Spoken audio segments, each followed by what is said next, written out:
A man was asked by his neighbor to collect his mail while he was gone for a few weeks. A few days later, a large package arrives on his neighbor's front porch. The man can barely lift it, but gets over to his garage where he accidentally drops it and hears something break inside. Hoping his neighbor would think the damage occurred en route, he closes his squeaky garage door and forgets about it. But over the next couple of days, whatever was in that package started to smell so bad that he decides to open it up.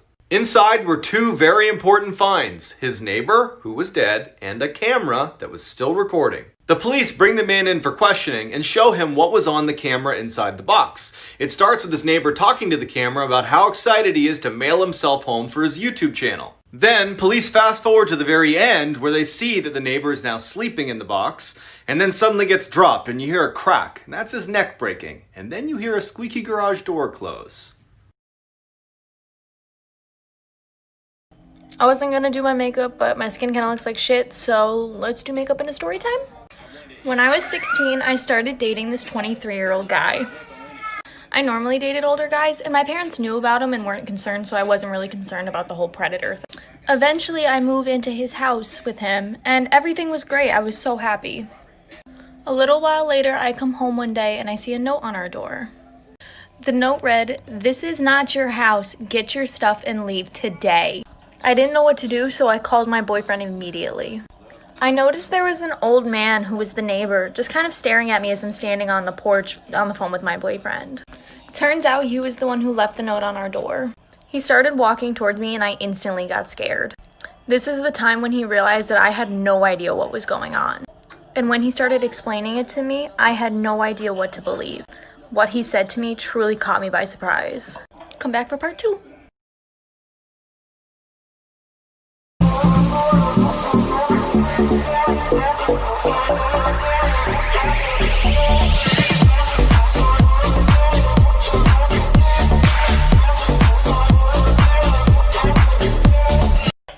Part 2. The man came over to me and basically explained that this wasn't my boyfriend's house. When I had first moved in, my boyfriend told me that it was his house that his aunt and uncle let him live in, that it was technically theirs, but they had no use for it, so they were letting him fix it up and live in it. What this neighbor told me was so different. Turns out it wasn't my boyfriend's aunt and uncle's house that he was fixing up for them. Turns out it was an older couple's house who'd been moved to a nursing facility, so they didn't live there anymore and no one was there to take care of the house, which is why it looked so run down. My boyfriend knew this and found a way to get in and convinced me that it was his house. Turns out we were squatters. If you don't know what a squatter is, basically it's just someone who lives in your house. Someone who's like homeless and just kind of like lives under your porch or in your attic or something. Someone who lives in a house that they don't actually own. Come back for part 3, there's even more. Part 3. So basically at this point we end up grabbing all of our stuff and we move into my parents' house. One night my friends invited me to a party and my boyfriend decided to stay at my parents' house and I went out to this party. Well, eventually at some point during the party the cops end up getting called.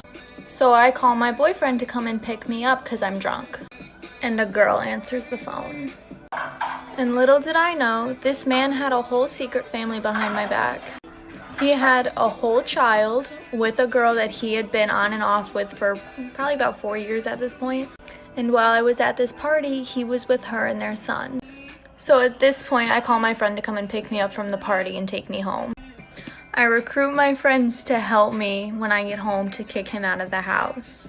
It wasn't a big deal to me that he had a kid. It was a big deal to me that he was still with the baby mom and didn't tell me. Come back for part 4, it gets even crazier.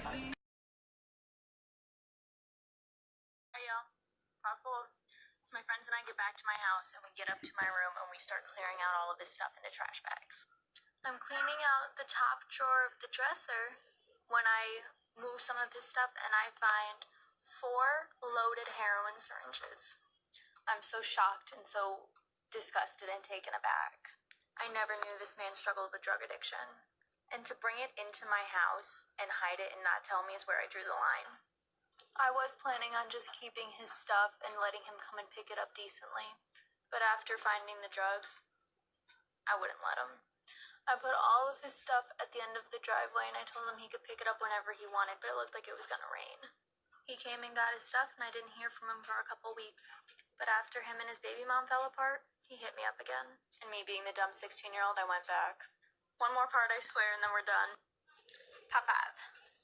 So I end up taking him back like an idiot. And he asked me to come over to a friend's house where he's staying. So I go over, and I notice immediately something's off. Turns out, he's high. And this was the first and only time he's ever hit me. I wanted to leave because I was scared and I was uncomfortable. I didn't know what he was going to do when he was under the influence, but he didn't want me to leave. He said he was in the midst of like a panic attack or something and he needed me to ground him. We got in a huge disagreement and that's when he did it. This is what I left with. Some more minor details went down after that, but I haven't talked to him since. Please understand that if you're 16 years old and a guy who's in his mid-20s is interested in you, it's not because you're mature. It's because he's either a pedophile or he knows he can manipulate you and use you. Be safe and be kind. Know your worth. Hey y'all, so my friends and I get back to my house and we get up to my room and we start clearing out all of his stuff into trash bags. I'm cleaning out the top drawer of the dresser when I move some of his stuff and I find 4 loaded heroin syringes. I'm so shocked and so disgusted and taken aback. I never knew this man struggled with drug addiction. And to bring it into my house and hide it and not tell me is where I drew the line. I was planning on just keeping his stuff and letting him come and pick it up decently. But after finding the drugs, I wouldn't let him. I put all of his stuff at the end of the driveway and I told him he could pick it up whenever he wanted, but it looked like it was gonna rain. He came and got his stuff and I didn't hear from him for a couple weeks. But after him and his baby mom fell apart, he hit me up again. And me being the dumb 16-year-old, I went back. One more part, I swear, and then we're done. Papav. So I end up taking him back like an idiot. And he asked me to come over to a friend's house where he's staying. So I go over and I notice immediately something's off. Turns out, he's high. And this was the first and only time he's ever hit me. I wanted to leave because I was scared and I was uncomfortable. I didn't know what he was going to do when he was under the influence, but he didn't want me to leave. He said he was in the midst of like a panic attack or something and he needed me to ground him. We got in a huge disagreement and that's when he did it. This is what I left with. Some more minor details went down after that, but I haven't talked to him since. Please understand that if you're 16 years old and a guy who's in his mid-20s is interested in you, it's not because you're mature. It's because he's either a pedophile or he knows he can manipulate you and use you. Be safe and be kind. Know your worth. Storytime Tinder edition. Okay, the story blew up on Twitter like a while ago, but I'm just gonna retell it because it's very informational. So there was this guy and this girl, and they met through Tinder, and then they met up and they went on this date. And they were out at dinner, and then she starts not feeling so well. And then she says, I really need to go home. And he says, yeah, I'll drive you home. And she says, okay. So then they get to her house, and then she starts feeling better. So then she says, do you want to come in for some coffee? And then he says, yeah, sure. So they go inside, they have their coffee, and then she doesn't feel well again. And she's like, oh, I'm sorry, I don't feel well again. I think you really need to leave. And he's like, okay. And he leaves. And then she goes to bed, and in the middle of the night, she wakes up, and she hears this noise down in her kitchen. And so she locks her door, and she calls the cop. And the 911 operator is just on the other line saying, can you just stay on the line until the cops get there? And then the cops get there, and they're like, the door is locked. Like, we don't think anyone's inside. And she's like, I promise you, someone's inside my house. I can hear them. She says, you have my permission to break down the door. So she's still up in her room, and then she hears the cops break down the door. And then she hears some rustling and some fighting. Part 2 coming now.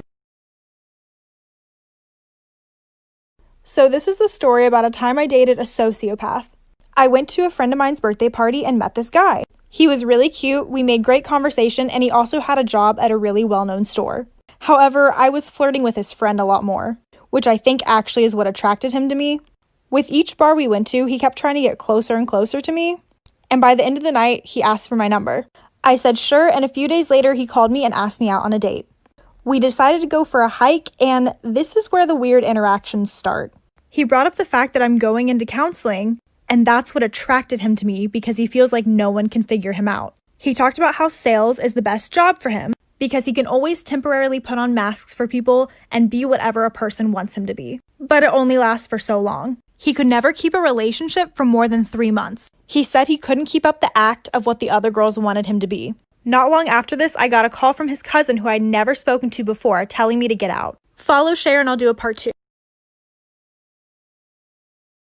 Alright, this is part 2 to the sociopath story. So that was extremely sus of a cousin to be calling whenever I hadn't even met him before. He expressed that this was a pattern for him. To find girls, date them for a while, infiltrate their life, and then leave them and have no guilt. He also expressed on multiple occasions that he's never felt heartbreak before, even though he's had multiple breakups. The girl that he was with before me had multiple kids. He came into her life, pretended to be a dad figure for a little bit, and then left her. I didn't know that story till later, but I was horrified. I continued to go on a few more dates with him, and he told me everything I wanted to hear. He would talk about spending holidays, meeting my family, potentially buying a house for us, and I just got sucked right into it like probably everyone else was. Then a few hours after we had a really good date, he called to say he was confused if this was the right timing for us or not. I just kind of accepted it and was like, okay. However, a day later, he started dating my best friend's little sister, who was freshly out of high school, and this man's 27. And that's just what he does. He just gets off to the heartbreak because he emotionally can't understand it. Follow from our story times.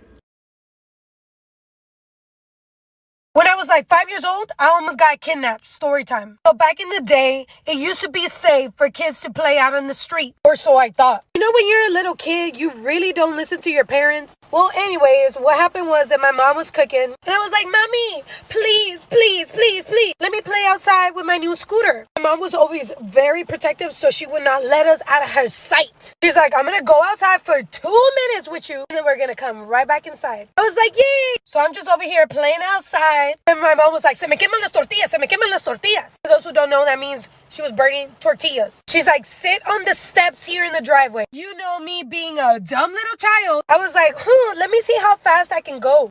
Whee! Here I go with my scooter. I'm still in the driveway. This man and this woman are walking across the street. Then that creepy man was like, hey, come here. That woman was like, I just want to see your scooter. I dropped that scooter and I said, skirt. They started running after me up my driveway.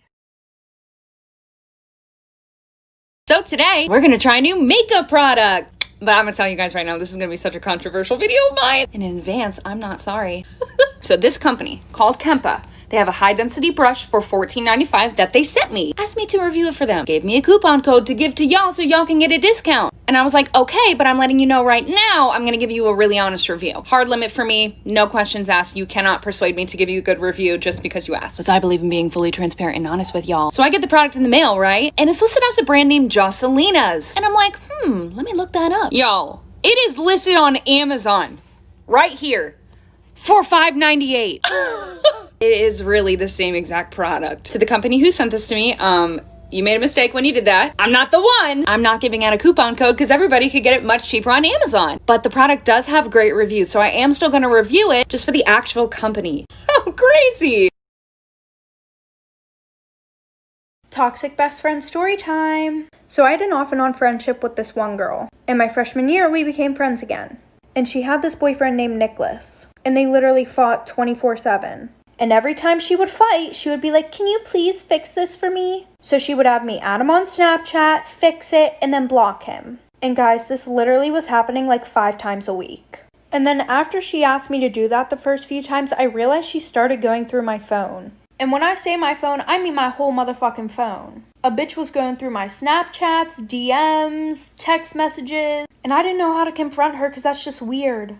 So the one day I was getting ready at her house because we were about to go out. And she was like, I'm grounded. Can I use your phone real quick? And I was like, yeah, just let me Snapchat this last person back. And she goes, no, and rips the phone out of my hand. And she starts going through my Snapchat right in front of me. And I had a streak with this kid named Nick. She goes up to me and says, what the fuck is this? Like for part 2. This is why you should always lock your doors. A class was playing a game of Kahoot when they heard a voice on the intercom say, this is not a drill, go into lockdown. The students huddled in the back of the classroom and then the power went off. Minutes later, the students heard the sound of a man screaming at the top of his lungs, running down the hallway. The lunatic man started banging on the lockers and his screams gradually got louder. He then started banging on the classroom window, yelling, open up. He eventually left, and 10 minutes later, a voice on the intercom said, a mentally ill person had entered the school and attacked the lady at the front desk. The staff did a sweep of the school and still couldn't find him, so they locked the doors and resumed class. Later that night, one of the janitors went into the utility closet when this happened. One time I was at the dinner table when I was like 6, because I had to be. My dad goes, "How was school today?" I said, "It was good, but someone pushed Tyler off the seesaw." "And where were you?" "I was over on the bench." "And what did you do?" "Nothing, I was over on the bench." "But you saw what happened?" "Yeah, because I was over on the bench." "So you saw what happened and you did nothing?" "Yeah, because I was sitting over on the bench." Let me ask you this. In Nazi Germany, when people saw what the Nazis were doing and they did nothing, were those good people? "Oh no, those are bad people. You gotta stop the Nazis." But you saw what they were doing to Tyler and you did nothing because I was over on the bench. So one day my parents were throwing a pool party and they invited my crush's family. So he kind of had to come. Probably didn't want to. So then it was time. Everyone was about to go in the pool and then they were like, "Oh my god, who's gonna be the first one to jump in? Who's the brave one?" So I was like, "I'm the brave one. It's me." So I decided to do a cartwheel into the pool to make a dramatic appearance. Guess what? No. I didn't land in the pool. No.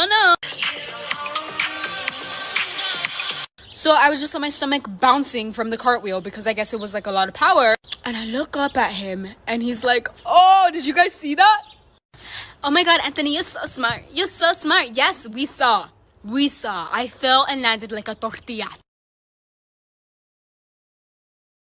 Yes, this really did happen. In 2015, a man woke up to a strange post-it note sitting on his desk. On it was a to-do list that he didn't recognize in handwriting that didn't look like his. Since he was up late the night before doing some work, he assumed he must have written out the list when he was half asleep and kind of forgot about it, so he just crumples it up and throws it away. 2 weeks later, he wakes up to dozens of these post-it notes all over his wall, and they're all blank except for one that, in the same weird handwriting, says, "Our landlord isn't letting me talk to you." Now feeling totally freaked out that some crazy person is crawling around his apartment at night, he starts looking for signs of a break-in, but there aren't any. Instead of calling the police, he shares his experience on Reddit asking for help, and one user's comment literally saves his life. Turns out the man was writing the notes to himself and then forgetting, because his brain was slowly dying due to a carbon monoxide leak that was only discovered because a user suggested he install a detector.